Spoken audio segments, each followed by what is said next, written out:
আমার নবী ইয়া রাসূলুল্লাহ দোয়াটা রাখলেন কার জন্য? এত এত কষ্ট পেয়েছেন, দোয়াটা করে ফেলতেন। উত্তর আসবে কাল হাসরের মাঠে।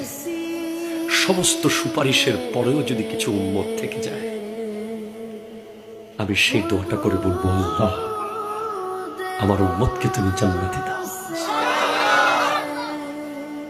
আপনি পারবেন ভাই?